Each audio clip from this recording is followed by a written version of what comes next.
Hello, and welcome back to Limited Insight. My name is Hunter Fife, aka The Humble Checkmate, and I'm excited to bring you our next video. So, we've been gone for a little bit. I know that many of the 10 of you, were itching and waiting for this next video. But me and some friends, we left for Gen Con last Wednesday and got back on Sunday, and so it's been about a week, but I've been, dealing with some things, trying to get stuff set up. So wanted to tell you about our experience at Gen Con. So I played a lot of Magic there and got my first experience with Bloomburrow, and so I wanted to kind of go through that with you all. So Gen Con X Bloomburrow, it's like a secret lair, but it's not. So first off, what is Gen Con, right? As you can see from these pictures, it is a massive 4-day event all about tabletop games. All right, so it could include card games, board games, role-playing games, you name it, they have it, right? It's everything. There's even some video games, not a lot, but there's some. And so it's a 4-day event. We left on Wednesday, got there, went straight to the convention center at midnight, got in line. The line this year was crazy, but it only took 30 minutes to get through. So, yeah, Thursday, Friday, Saturday, Sunday, we were there gaming, doing stuff, going crazy. As you can see, it takes up the entire Indianapolis Convention Center. That's on the top picture. And then the bottom picture is the Colts Stadium, Lucas Oil, which is also completely full of tables to play games on. So, just an awesome event. This is our second year in a row to go. And yeah, it's awesome. It's actually also the first anniversary of when we started Magic, because I did not play any Magic until I went to Gen Con and I did a Lord of the Rings draft. And that's what started my now obsession. And so, yeah, Gen Con is massive. 70,000 people here playing games. And yeah, it's dope. So that's what Gen Con is. And while we were there, we decided that I want to play some Magic. So what if you're going to Gen Con, what does the Magic scene look like? So first of all, constant events. You go to the events tab on their website and you type in Magic the Gathering, you're going to get, 100 plus events that are going on throughout the weekend. Those can range from drafts to, draft is a big part of it, but drafting, you could play Modern, Pauper, you could play Pioneer, you could play Standard, you could do whatever you want. Commander pods. Just infinite Magic. Whatever your favorite format is, they're going to have it. They also have often announced things at Gen Con. So like last year, they announced the upcoming slate for this year.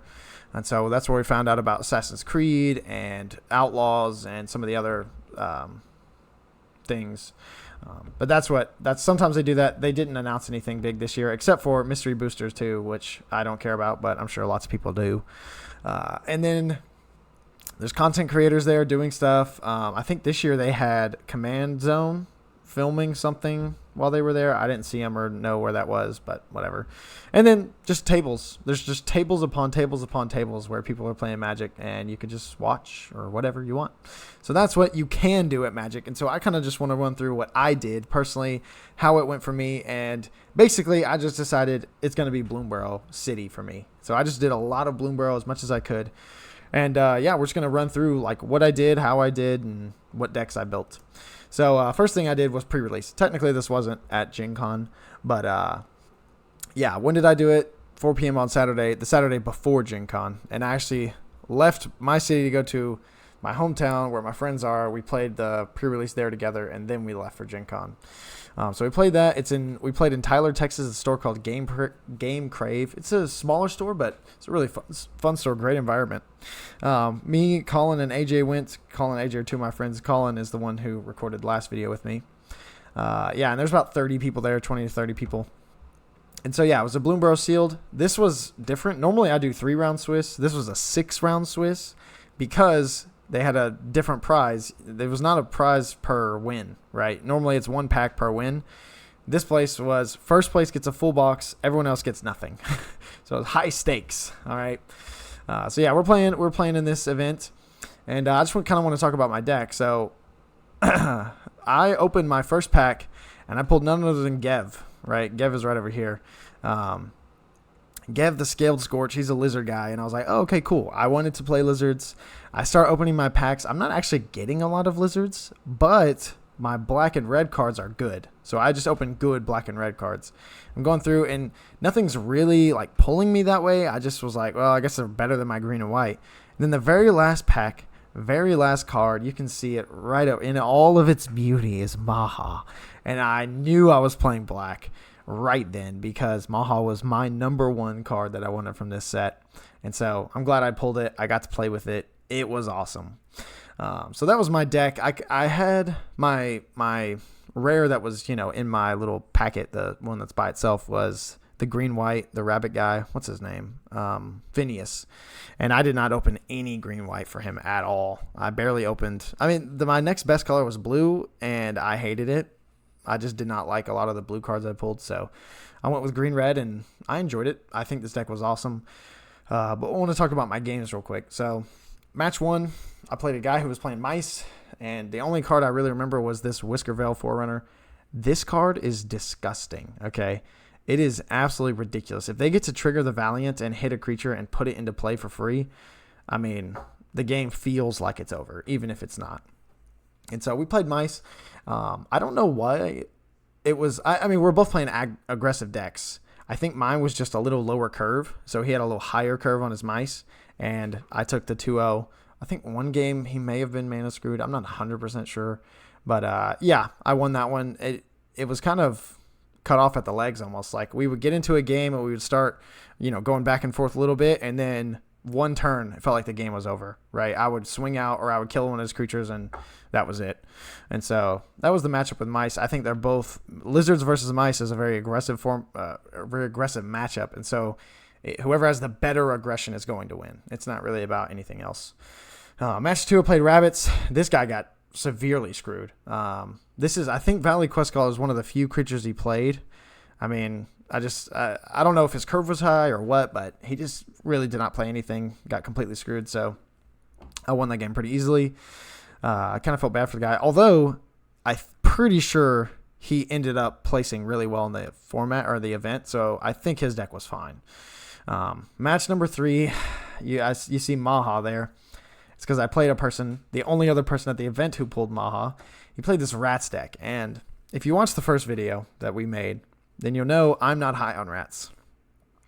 And he played the best rats thing you could have had. Like, it was almost a pre-con rats deck. Just perfect control, perfect creatures, And he was using some of the creatures I thought weren't going to be very good to great effect. And so props to that guy. He played rats. There was one game. Well, okay. Also, he had Maha and the Rottenmouth Viper. So let's not get ahead of ourselves. He did pull 2 black mythics that are just like mind-blowingly good. But yeah, first game he played Maha on me. Second game he played the Viper and just took it. I almost had the second game. I almost had like this menacey Maha combo like idea, but it just didn't work out. I think I needed 1 more damage. But anyways, he took it. What are you going to do when they play 2 bomb mythics on you? You just lose. Match 4, I do not remember this guy's deck. I only remember this card he played on me, the green shell, and I remember it being awful to deal with. So he won that match, and honestly, I can't now remember how this match went. So yeah. Match number 5, I also won a 2-0. So every single match up until this point has been a 0-2 or a 2-0. It's just been quick, fast games. That's kind of the nature of lizards, I'm guessing, is that they either win real fast or lose real fast. But mice / raccoons, this guy was playing 3 colors, and I learned very quickly that 3 colors is not a good idea in general. He had this Flowerfoot Swordmaster. Is just one card I wanted to highlight because it very much is a mouse card. You can't really play this kind of card in a different deck. And so I feel like this match was a little, skewed because of that. If he had just gone mice or just gone raccoons, match could have turned out differently. And maybe, who knows? Maybe he didn't pull enough support for those things. But it really wasn't much of a matchup because there wasn't any synergy. And usually in Sealed, you're not looking for synergies, but this set is so focused on, the archetypes are so focused for themselves that it is kind of important to keep that synergy. Even like the rabbits and the mice, they're very similar. They're small creatures. They're attacking, blah, blah, blah, whatever. They're almost go wide. Like I would say Boros isn't go wide, but it's almost that way. It almost feels that way. But even those things don't mesh that well. As we, there's some things that are playing out. They're both really good archetypes, but like putting them together doesn't actually increase your chances of winning. And so then match 6, me and this guy are playing for a top 8 in the event. We're both 3-2, I think. It was heartbreaking. I played this. He had rabbits, and I came out swinging early. I took game 1, and game 2, heartbreaking. I think I was completely mana screwed that game. And then game 3 was a very tight game, very back and forth kind of game where we're both playing very well. And then he dropped Innkeeper's Talent. This card is disgusting, okay? Every time I saw this card, I wanted to cry because it pretty much ends the game. Giving them a +1 counter on every single turn, or once you level it all the way up, 2 +1 counters every turn, and giving everything Ward 1, it just hurts. You just cannot beat it. And so this guy played that, and he was playing rabbits. Like, he was playing little stuff. I was attacking through a lot of it with my menace creatures, but once he played that card, it didn't matter. He just slowly, like, at that point, you can just block, or you just stop attacking for 2 or 3 turns, and then the game's over because your creatures are so big.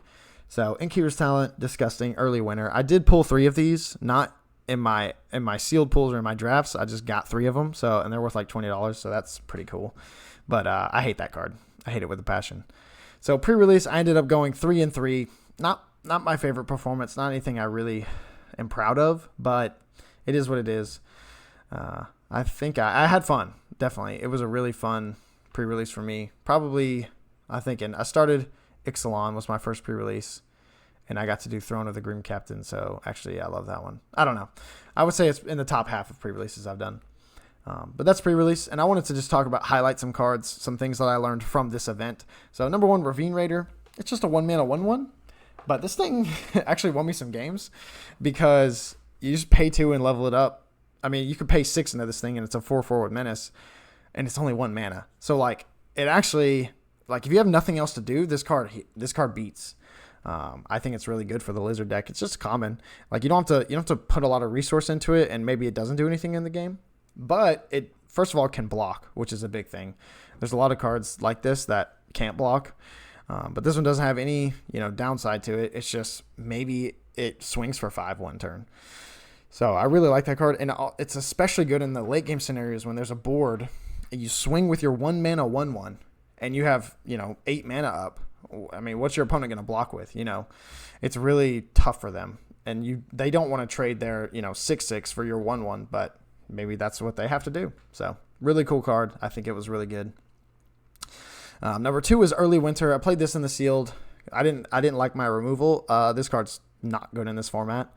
Like, these 5 mana exile, this is a common black card. It's always in black. 5 mana exile creature or something else. And usually they're not great, but they can be playable. I don't think this one's playable in draft pretty much. There's just better removal, especially in black. There's so much good removal. And it's just too expensive. You're basically always going to trade down. You're never going to get to kill something big, really. A lot of the creatures in this set are less than 3 mana or less. So I don't think it's a great card. Even in sealed, I was not happy with it. And usually sealed, you're okay with playing cards like this because you just want more removal. But that's my thoughts about Early Winter. And then finally, Bandit's Talent. Everyone is hating on this card in draft. I mean, I think on LSV's rating, it's like a 2 or a 1.5 or something. I love this card. It won me at least 3 games. And obviously, that's anecdotal evidence, right? But here's how I think about it. 2 mana, trade a card, basically, right? 2 mana, you play this, they have to discard a spell. So you're trading for their worst spell. That is not a good, you don't like that rate in general. If this is on a creature, it's fine. But because it's on enchantment, you're not getting a body. Limited doesn't like that, right? I agree with that.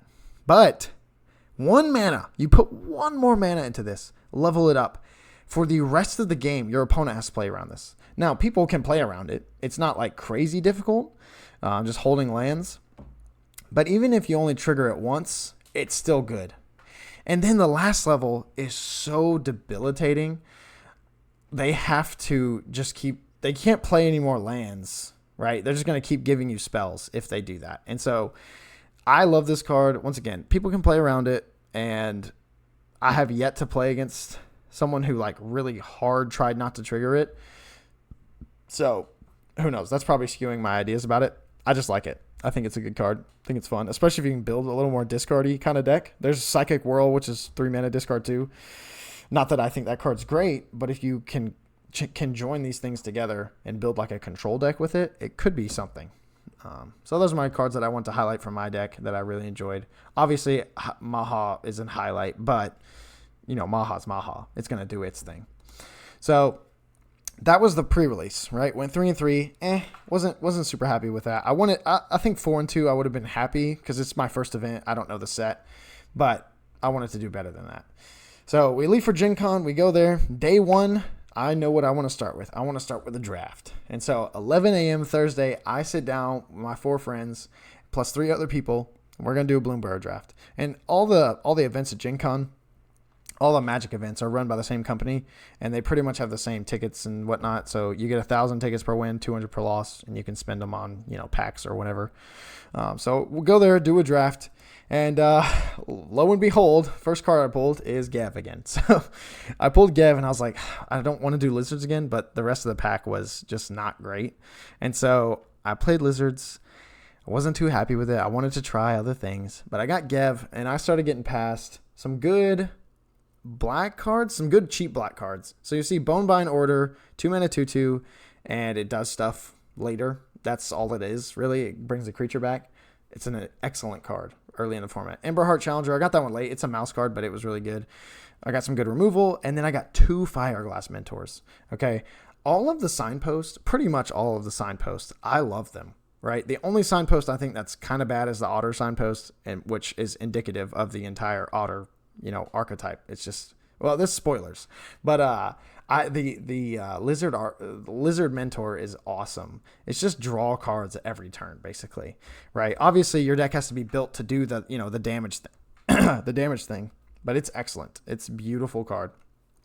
So I got some other lizards, and then I got some otters. The 4 mana otter that draws a card or exiles a card is pretty good. I got 2 of these reptilian recruiters. I'm still not like sold on this card, but it does hurt. It did win me one of the games I played in my first match. It's a beater, so watch out for it. This is the draft. It's a pretty standard deck. Valley Rally was in the deck. Probably shouldn't have been, but it is. So yeah, that was my deck for this draft, and you'll see that this is a very sad one. So match 1, I played Mice. I won 2-0. I put this card here, this Veteran Guard Mouse. I don't actually know if this was even in this person's deck, but it was just not a great deck that I played against. Not to, like, you know, harp on anyone, but it just was kind of thrown together red-white cards and didn't really do a whole lot. And so I put the common for the level of difficulty. And, you know, I don't want to rag on anyone. Drafting is difficult, and maybe I just didn't see the right cards, you know. So I don't, you know, not to say anything about that person. It just wasn't very much of a match. We played 2 games. They played 2 or 3 creatures. I killed them, swung back, you know, game's over. And then you'll see game 2 and 3 I didn't get to play. This was heartbreaking for me. I played this match out. I'm running against the clock because I go to Gen Con.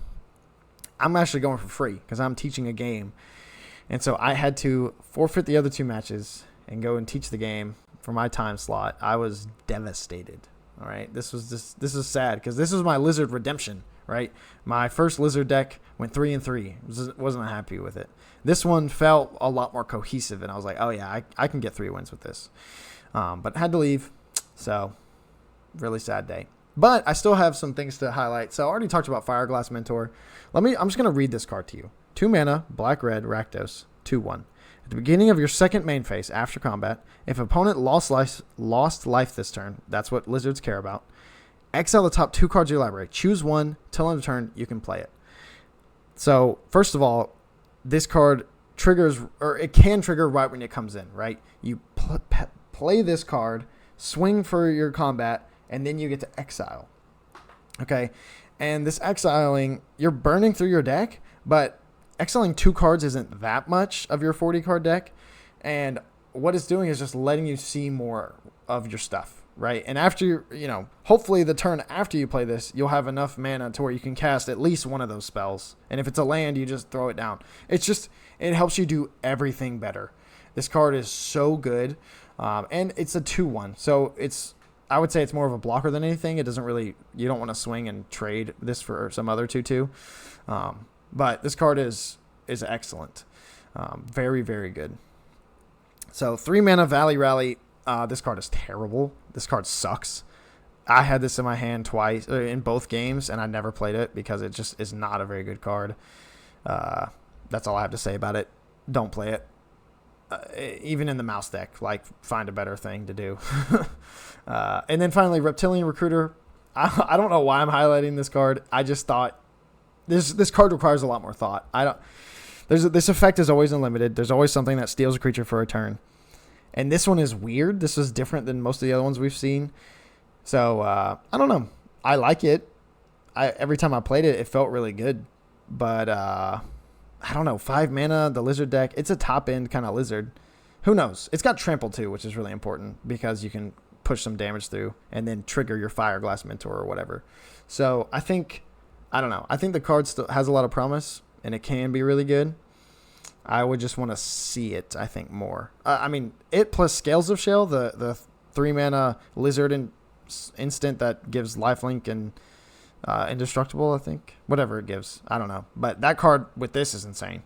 So that's the lizard deck I built. Once again, I wasn't like over the moon about it, but it was definitely better than my pre-release deck, I thought, other than Maha.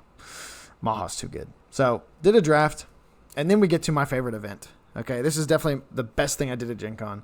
2-headed giant, which means 2 players versus 2 other players.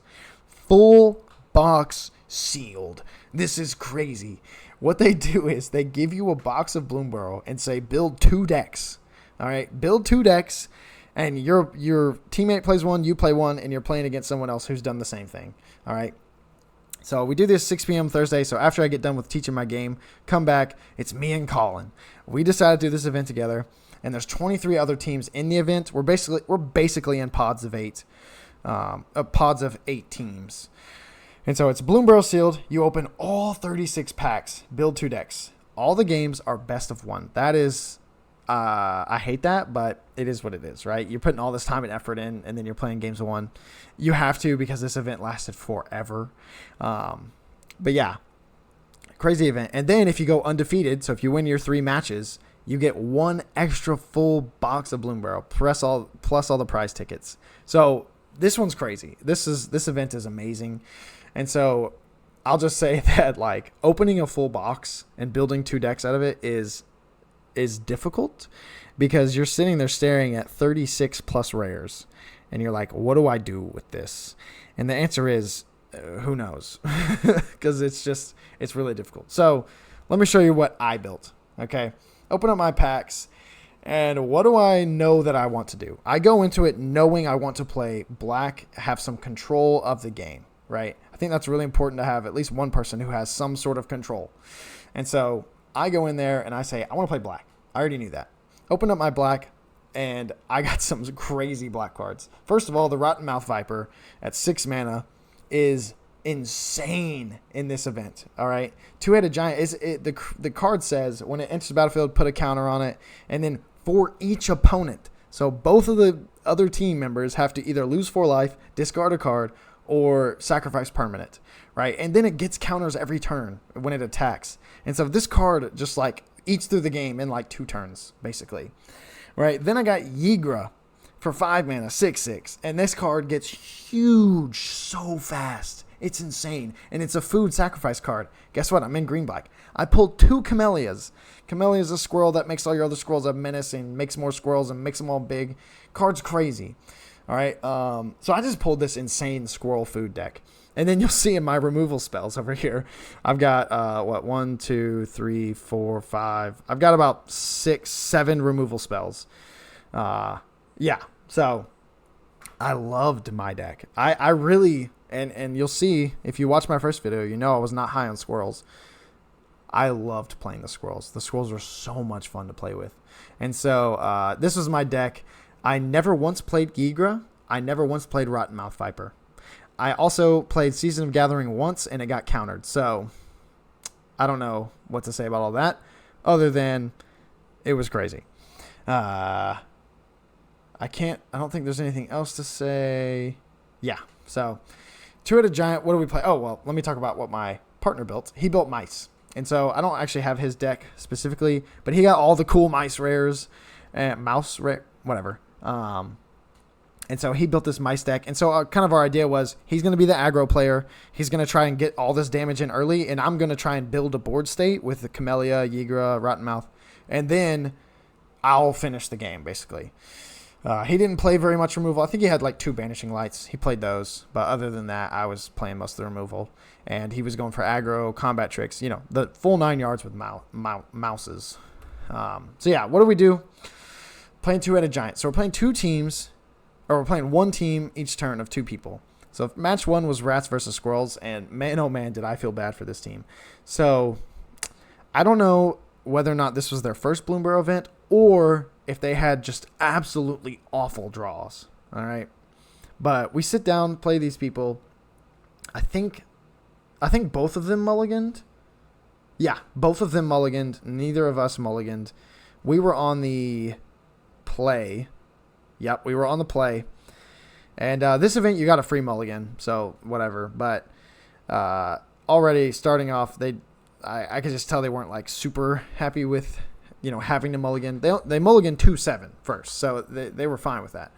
But turn 1 we play. I think both of us played a 1-drop, and his 1-drop was the Heartfire hero, the red that gets bigger and deals damage, and mine was like the card draw if you forage thing. So like started off just insane cards. They don't play anything turn 1. Turn 2 we both have plays, and so the game was already starting off like we had just more stuff going on. And comes back to their turn. I think one of them played a creature. This person who was playing squirrels played a creature. The guy playing rats did not play a creature till turn 4 or 5. The Mind Drill Assailant. That's what I put up there. And we killed it instantly. I killed it instantly. And the guy was just kind of blown away. He was like, what do I do? Yeah, like, he didn't show us his hand, but I'm pretty sure it was all lands. I'm not 100% positive. And then I think the other person played like 2 or 3 creatures, and we removed all of them. I mean, it was just the most insane level of blowout that I've ever seen, where we just, like, literally, I don't think we took any damage unless I played a spell that lost us life. And I think they played a total of 3 or 4 creatures. So kind of upsetting. I could tell they were a little upset with how that match went, and I would be too if I was in their shoes, because it seemed like it was just draws. It didn't seem like, anything else. I don't think the rat deck is very good still, but either way, I just kind of felt bad for him. So we cleaned that game up pretty easily. We took it, yeah, and we were done sitting there for probably 20 minutes before the next round started. So yeah. We get to match 2, so we're 1-0 right now. We got to get to 3-0 in order to win a box. Match 2, we play Birds and Lizards. This is a very interesting matchup, and I don't even know really how to describe how interesting it was, because like the Lizards, it was like our idea, right? Where the Lizards are going to do the early damage, the Birds are going to be flying, and they're going to deal damage that way. I think the biggest problem for them was that the guy who had the bird deck did not curve into the birds at all. And so he had I think he had a 4-drop bird and the Plume Creed Escort, which is on the screen. And I don't remember what other birds he had, but there weren't that many. He was mostly playing control spells. And so me and him had the similar idea of a deck where we play higher mana creatures and removal so that we can build a board. The only problem was he didn't play those higher mana creatures. He had like 1. And I think it was the common bird. And so that was a little different there. And then on the other side of the match, the aggro versus aggro, the aggro guy just he ended up, I think, at 3 mana, or he played his 3-drop, and that was pretty much the last creature he played. He didn't have any more stuff to do. And once again, maybe it's draws, but Colin started out horribly. He played like 2 creatures. They both got killed. And so he was kind of just sitting there doing nothing. And thankfully, I had the control early, so I was killing off some of their creatures. And they were playing a lot of little stuff, so every time I played a removal spell, it felt bad.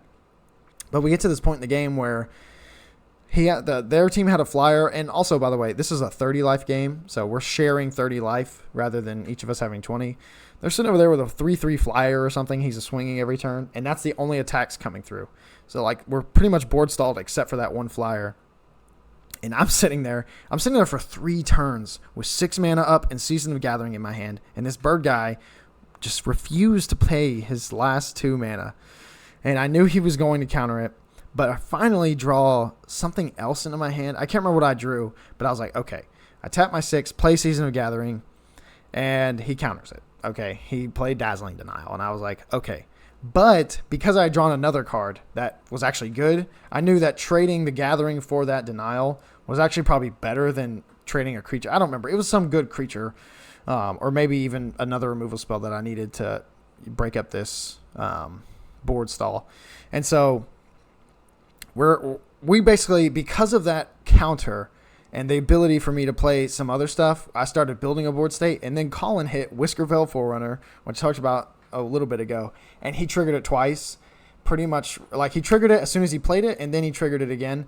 And at that point, Colin just snowballed so quick with the mice. And so we were able to win this game pretty close. It was a very, like, long game. We were down to about, we were only down to about like 10 or 11 life, but still it felt really like, oh no, we gotta slow it down and really think here about this match. So we take game 2, 1-0.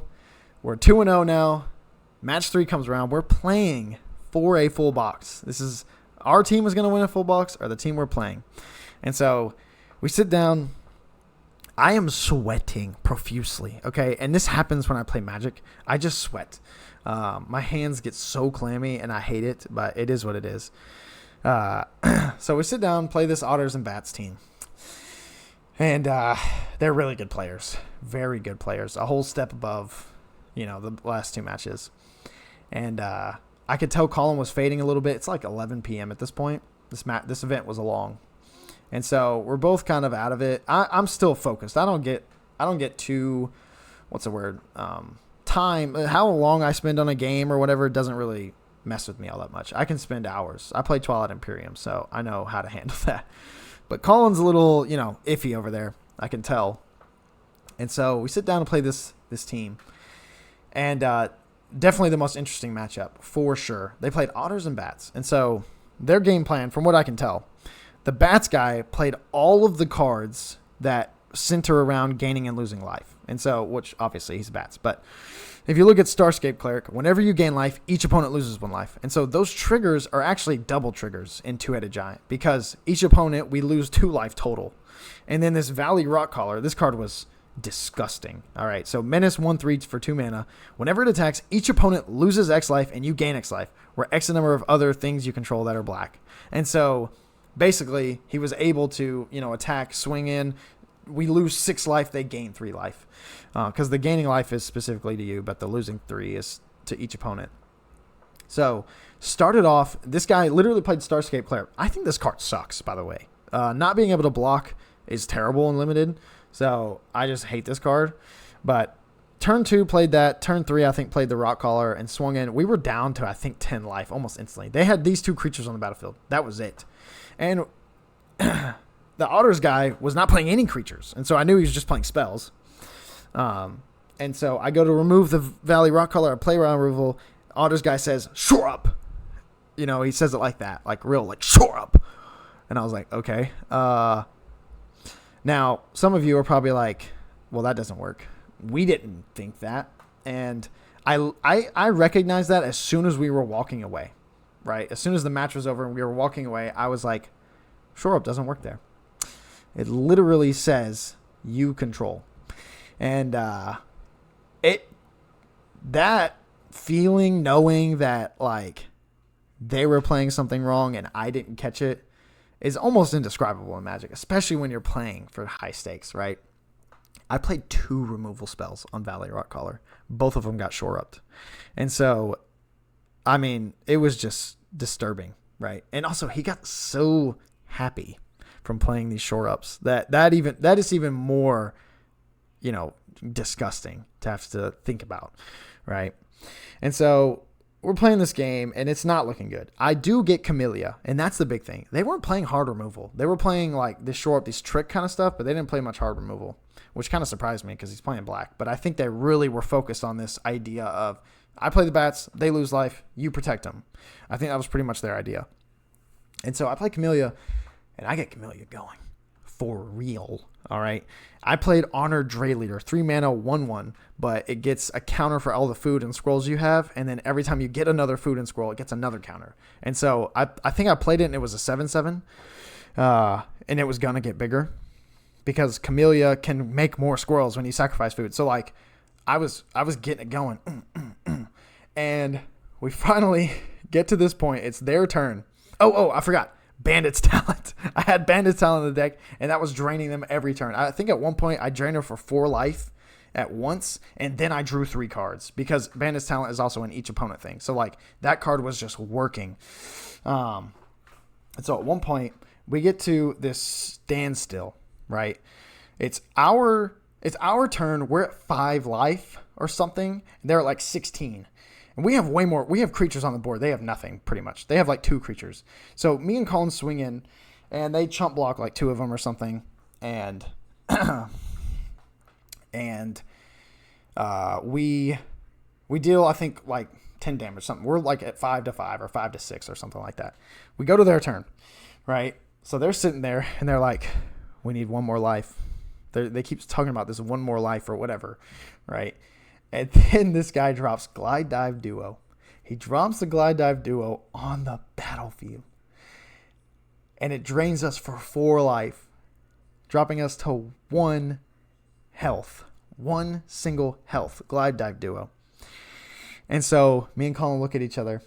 And then one of the teammates grabs a token, one of the ones you can write on, and he looks at his teammate and he writes on the token.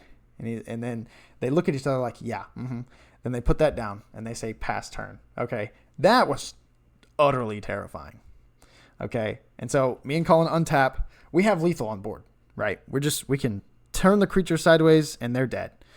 And so we're sitting there thinking, we sit for a solid 5 minutes, and we're just like talking back and forth. At this point, we're just talking out loud. Usually we're like trying to whisper to each other and, keep information secret. But we know that they know, and they know that we know that this is the last turn, right?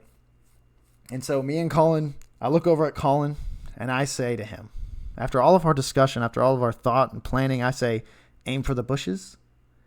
And Colin doesn't hear me, but I am already turning my creature sideways. I was like, man, that would have been a really cool moment. But of course, Colin didn't hear me. So I turn on my creature sideways, and Colin's like, what are you doing? And I said, aim for the bushes. He's like, oh. Then he turns his creature sideways. And they say, in response, and they flip over their little, write on token. And it says, I think it's over. And they shake our hands, and we win the game. And it was this feeling of relief. Okay, once again, my hands are sweating. Actually, when I shake the guy's hand, he's like, oh my gosh. And I said, yes, I know. And I do not apologize. So, yeah, we take game 3 in literally about as close as you can get fashion. And we win a full box. And actually, oh man, I should have put the picture up. There's a picture of me. I asked the guy who handed us the full box. He's just a worker there. I was like, hey, do you mind taking a picture? And I did like a diploma acceptance picture. It was pretty funny. But yeah, we win the full box at the Two-Headed Giant. So really awesome. Once again, favorite event by far. Even if we didn't win, it still would have been my favorite event because Two-Headed Giant is really fun, and this set is really fun, and the stuff you can do together is super cool. So loved it. That was the Two-Headed Giant. So cards to highlight real quick. In Colin's deck, the Heartfire Hero is so stupid. Like, this card existing is just ridiculous. 1 mana, 1/1, gets a counter every time you target it, and then when it dies, it deals damage to the opponent. So like, it's just so good for a 1-drop. Whiskerville Forerunner, already talked about how disgusting this card is. Yeah, it's excellent. And you just get, I think Colin triggered it probably like 3 or 4 times and just was throwing creatures down every single time. And mice that trigger other things and getting all this other stuff. So just amazing. And then finally the short bow. This card is just fuel. Right, the mouse deck is like a car, and you just have to fuel it up with tricks, combat tricks. The short bow is like, diesel. It's like good fuel. I don't know if diesel is better than gas, but anyways, you just pay 1 and equip and do whatever you want, right? If you need the Whiskerville Forerunner this turn, equip it on there. If you want the Heartfire Hero, equip it on there. You can spend as much mana or as little mana as you want.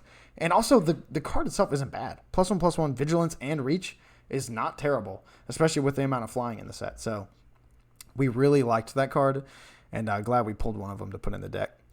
And then my own deck, Hidden Grotto was insane because I am the Squirrel deck, so I need a Forage, and so putting cards in my graveyard is always good. It let me mana fix. I didn't actually splash anything, but it would have if I could have. So Hidden Grotto, I think if you pull one of these in your draft, just put it in your deck. Even if you're not doing anything with it, it's just a good card. It doesn't hurt that much to put in either. Camellia is absolutely busted. I was not high on the squirrels, and Camellia changed my whole life, changed my whole viewpoint. All right.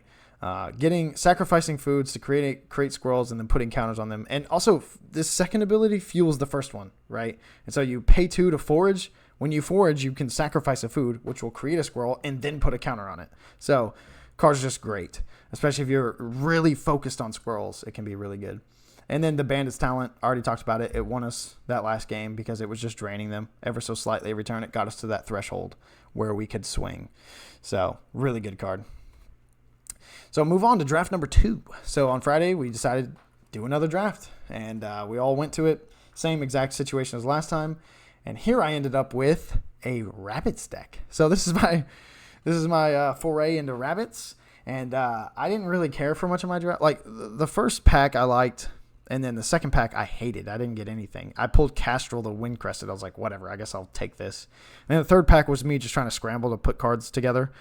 And so I didn't love this deck. There's some serious flaws here and like cards that just shouldn't be in the deck.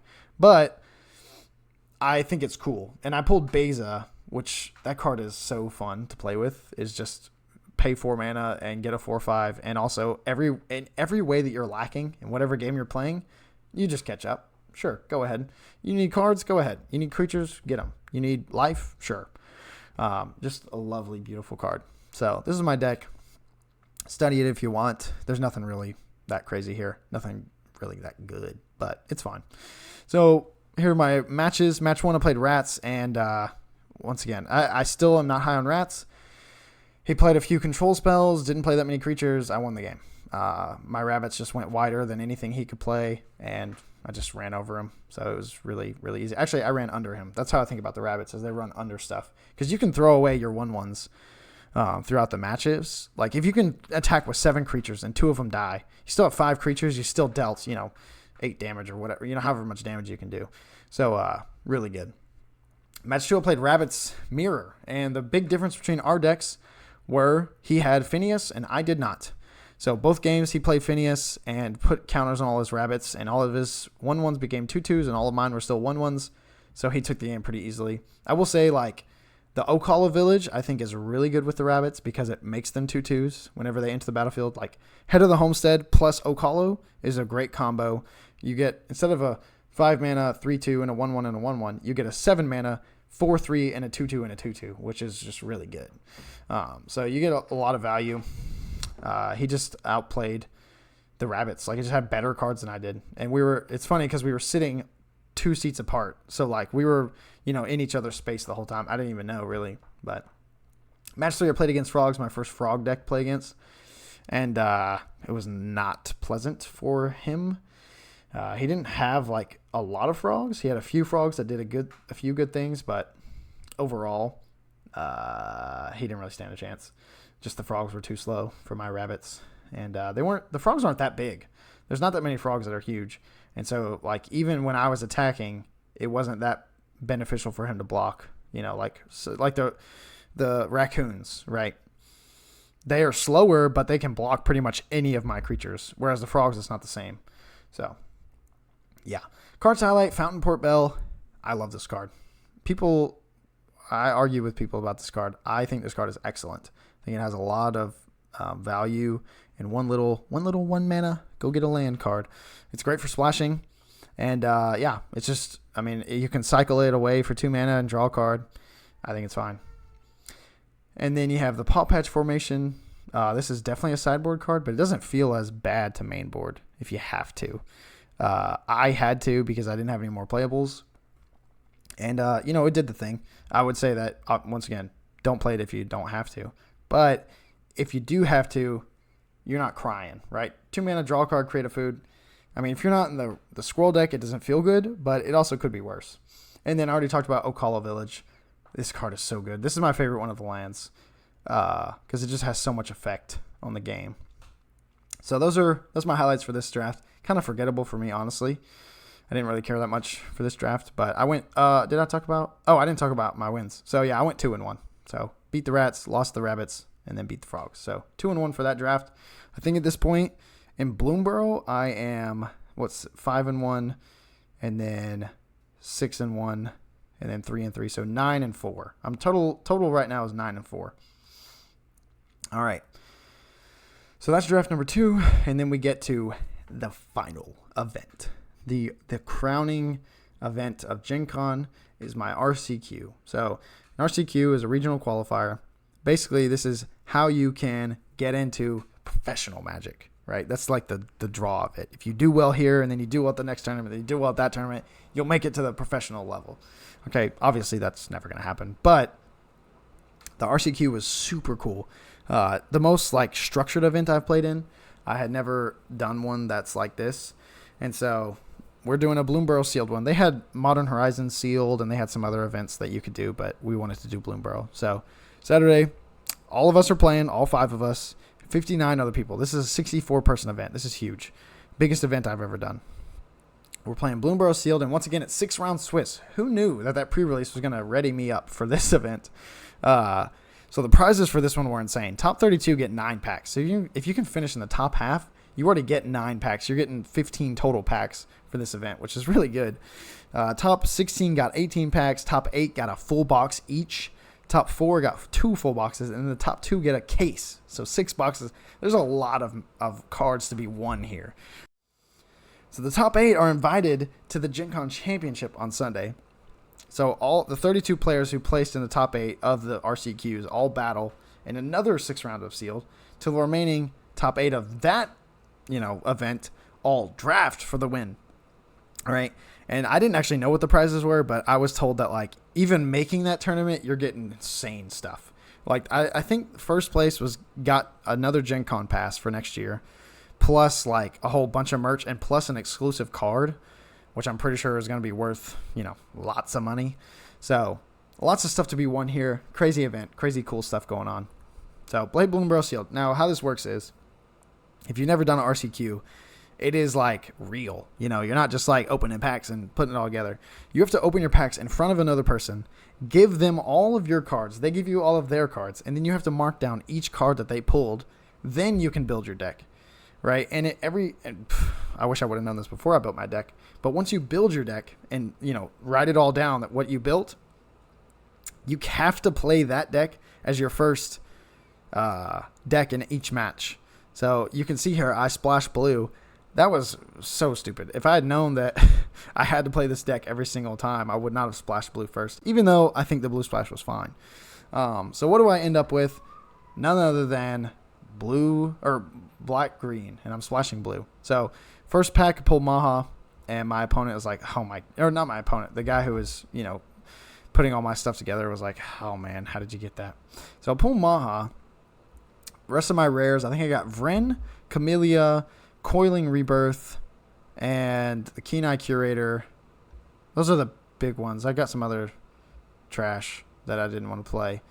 But yeah, I pulled a lot of black cards. I knew I was playing black, and I was kind of struggling to play black or green, but because I got Camellia, I was like, I'm going to go with the squirrels again and see if I can pull it out.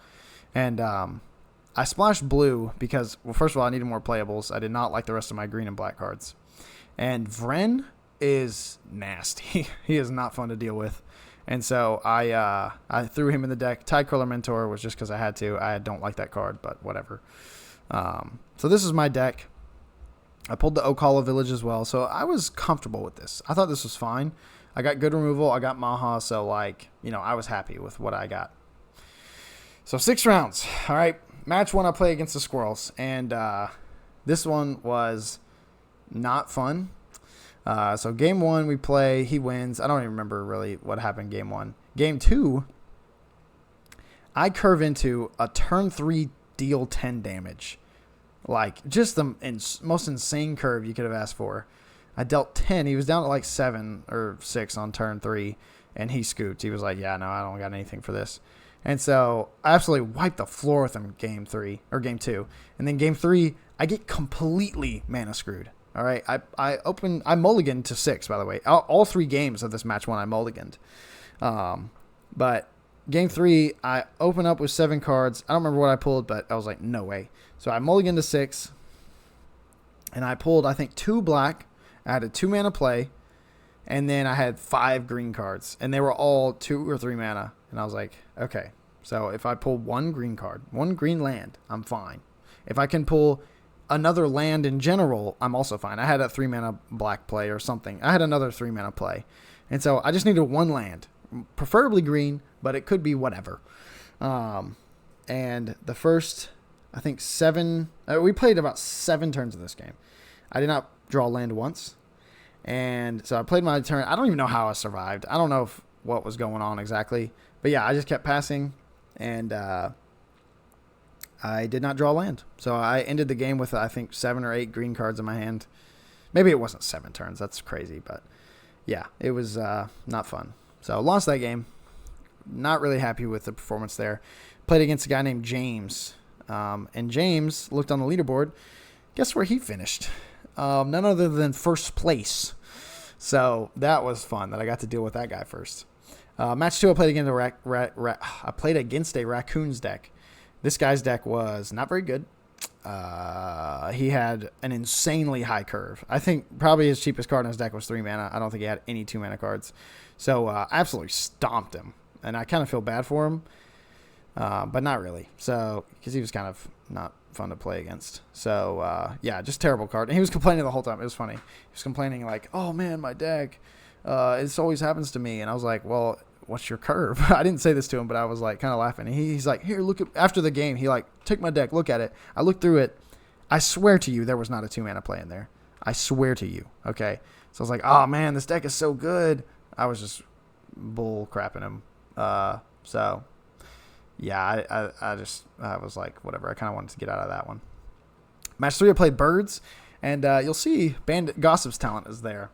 And this match was hilarious. I don't know. This guy was playing Birds, and it was not a good deck either. But he was more enjoyable to play against. I don't know whatever. Okay, I win 2-0. I played Maha twice. I played Maha game 1 and game 2. And honestly, every time I played it, I apologize because I just feel bad for playing Maha. But play this guy, and I win 2-0 pretty easily. And he is complaining to me after the game. He's like, man, if I just got my 1 card. I was like, what are you talking about? He's like, I had 1 card, and all I needed was that card, and I could have won. And he pulls out Gossip's talent. I'm like, what? I was just like, oh, man, that could have helped. And I was like, I have no idea what he was talking about. Because you could, if someone can explain to me in the comments how Gossip's talent was going to help him win as Birds, please do. Because I have absolutely no clue what he was talking about. So that was match 3 against Birds. I'm 2-1. I don't like that I lost game 1, but it is what it is. Match 4, I'm playing Mardu Lizards. Very interesting. I don't remember why he was splashing white, but yeah, this game I played Maha twice. And once you do that, you just kind of win. So I played Maha, and this guy stretched the game out. He knew how to, try and search for the win. And I think he Banishing Lighted Maha once, but it was too late. And he played this Flame Cash Gecko both games. I think he rummaged a total of 7 or 8 times through both matches or through both games. And he just could not find his answer. So ended up taking that one as well. So I'm 3-1. I'm feeling good. I go to match 5. And, man, if I win match 5, I'm 4-1. And I lock myself in for the top 8. So this is a top 8 match, basically. Because once you get in the top 8, and I'm new to tournament, so I didn't know this, but everyone just agrees to a draw because you already lock in your spot pretty much. So playing match 5, gets Golgari. Game 1, guy gets totally mana screwed. I think the game lasted 4 turns. And he was like, yeah, I quit. He didn't want to show me any more his deck, so we packed it up. Game 2 comes around, and we played this game, and it was a very interesting game. Like I started out totally even. We're just going back and forth playing creatures, and I stumble. I think once, maybe twice, maybe 2 turns. I didn't play something or whatever, and he gets ahead of me, and like seriously, I kid you not, like he would get ahead of me by a certain amount, and I would catch right back up on my turn. Then he would jump back ahead, and I would catch up. I could never get ahead. I could never get over the hump. He would always find his answer. I'm not saying I was getting screwed out of draws. I was still top decking, stuff that was good, but he was just top decking something even just slightly better, right? And then he played Yeager on me. Oh no, was that game 3? I don't remember. He played Yeager once. Maybe that was what ended game 2. It probably was what it was. But at some point in game, this one has 2 cards. It has Overprotect in here. I was running Overprotect, and this was the one actual mistake I made. There's a few other like little things, but this is the only actual mistake I made in the entire tournament. The guy played, I had Wix Patrol. I just killed one of his creatures, played Wix Patrol. This guy played Consumed by Greed, and I said, ha ha ha. Ha ha ha. I turned my mana sideways, and I played Overprotect, and I said, huzzah, my creature was still alive. And he said, it doesn't target. And I said, what? And I looked at the card, and it was the sacrifice removal. And yeah, it felt really bad. I don't know. I doubt I would have won that game either way. I'm pretty sure he played Yeager later. But it just was utterly disappointing. I was so angry at myself for like just making that stupid mistake. And it might have mattered. It really could have mattered. I don't know. Obviously, I'll never know. But game 2 he takes. Game 3, same thing as match 1. I get completely mana screwed. So like that one was a little more even though. Because in match 1, he didn't get mana screwed. I don't think. Maybe he got mana screwed game 1. But this game 1, he was totally mana screwed. Game 3, I was totally mana screwed. So, like, that part was even. And then it was just that middle match where he was just ever so slightly ahead of me. So he takes the match 2-1. And so at this point, I'm out of the top 8. There's no way I can make the top 8. But I go into match 6. I play against Selesnya. Why did I put Selesnya? Oh, because and that's why I put Golgari on match 5 because he's not really playing squirrels. He was just playing black-green and like good stuff. And the same thing with match 6. I think I noticed this like at the higher levels here. People are playing a little less synergistic decks to make room for the better cards. So match 6, Selesnya guy, he's playing some rabbits, but he had like the Shrike Force. He played that all 3 games, and it dealt probably 6-7 damage by itself. I hate that card. But yeah, we're playing, and game 1 I take because of Maha. Game 2 he takes. After game 2 I say, listen, you just want to split the packs because like neither of us can make top 8, and so one of us is going to get 16 packs, one of us is going to get 8. No. Is that it? No. One of us is going to get 18. One of us is going to get 9. So we'll just split. Whoever gets 18, gives 5 or whatever to the other guy. And he was like, sure. Okay. So we basically just played for 1 pack. We were like, well, whoever wins gets the extra pack for game 3. So we played game 3. It doesn't really matter.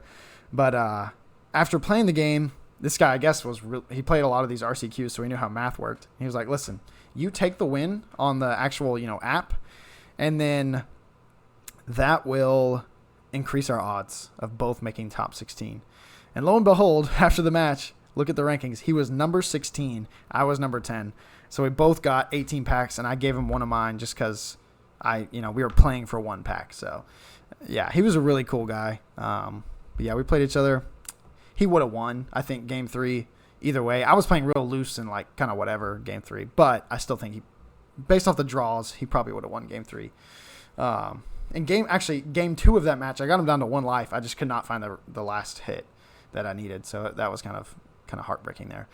But that was the RCQ. So in total, I went 4-2. One of those games, kind of a whatever win. But I went 4-2. Ended up number 10. So cards to highlight. I just want to talk about Maha. I pulled it twice.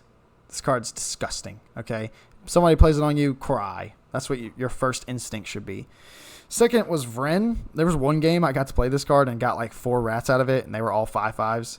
So that felt really cool. Vren is really, really good if you can commit to a control kind of deck and killing their creatures. And then the Downwind Ambusher, I want to talk about this one. Doesn't fit in the archetype, right? It's a skunk. But this is the best version of this kind of card I've ever seen. I don't think anyone would disagree with that. It's always this in the set. 4 mana, flash, black creature that kills something that's taken damage. The reason this one is better, number one, is that it has a second mode, right? It can give something -1/-1, which means all the 1/1 tokens, it can always kill something pretty much. Or it can be a combat trick, right? It just has an extra mode, so it gives it more modality, right? And then the second thing is it's a 4/2. It's got a bigger body than most of these creatures do. A lot of times it's a 2/2 flyer, and that body just doesn't matter that much anymore. But this one does a lot. So love this card. I think this card is excellent. I would put it in pretty much any black deck. So those are the cards I wanted to highlight. And real quick, I just wanted to go through. These are my old rankings, right? This is what I started with video 1. So I put mice, lizards, rabbits, whatever. I went through top 10. And there's a few things I want to change. So after playing with the set, I have a new top 10. And once again, you can just, kind of compare these two if you want. But my updated rankings. So mice are still the top. Mice are still the best, I think. I think mice have, if you can build the mice deck right, it will pretty much win every time. Because it just has an excellent curve. It's got excellent aggro. It can deal damage. It's got Rabid Bite for some reason. Like, why did they give Rabid? That card is so stupid. 2 mana red, deal damage to something is usually a green effect. But here, red gets it for some reason. And it targets, so just awesome. I put rabbits at number 2, and I think rabbits are very close. Rabbits could easily pass up mice. But I just think mice are slightly better. Just the go wide strategy, and then the ability to, like, Rabid Response is a common 4 mana +2/+1 to all creatures. Like, that has won me several games on Arena already. Very good card. I'm still putting lizards at number 3. I think lizards are very good, and I think most people would disagree with me, but I got to play with them twice, and both times I really enjoyed it, and I think they have the aggression as long as you play it right. One of the biggest changes is squirrels jump all the way up to number 4 from number 9. Squirrels are very good. The black removal spells are amazing, and then the squirrel payoffs are also amazing. So I think squirrels are amazing. Bats are still very, very good, I think.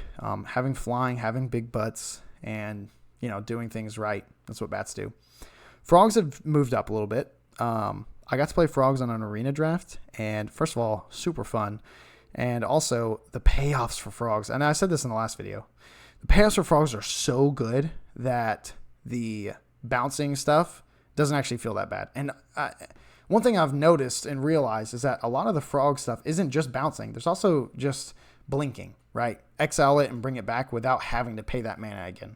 And that's a big deal. Frogs getting access to that kind of stuff is very important. So I think frogs are actually very good. And the engines you can build with frogs are crazy. I'm keeping raccoons at number 7, or where were they at? No, raccoons move up to number 7. I don't know. I just think the other 3 are worse. Like, I don't like raccoons. I think their curve is too high, and I don't think expend is great. So, I don't know. They're okay. They're fine. They have big bodies, which is nice. Rats move up to number 8 from number 10 because the control is very good. The black removal spells are awesome. Vren I love. I still don't like Tricolor Mentor. I don't like the common blue-black guy, but I do like some of the rats. I think they're fine. They're okay, actually. Not fine. They're okay. Birds moved down to number 9. Where did I have them? I had them at number 6 last time.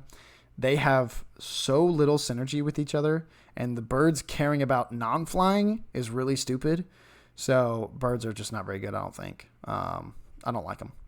And then finally, otters are dead last. Huge fall from grace here for the otters. I really wanted them to be good, but unfortunately they are just not. So, yeah, they just don't have what they need to win a game. And that is my Gen Con video recap. So I hope you enjoyed it. I hope that this was, maybe it's not informational, but it's just cool to see.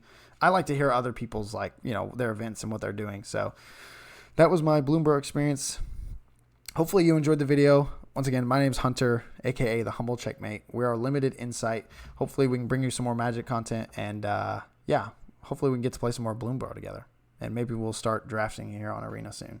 So like, comment, subscribe, do whatever. I don't know how YouTube works, if that's even good to say. Probably is. But, please, in the comments, just talk about Bloomburrow. What's your first early impressions? What cards are you liking right now?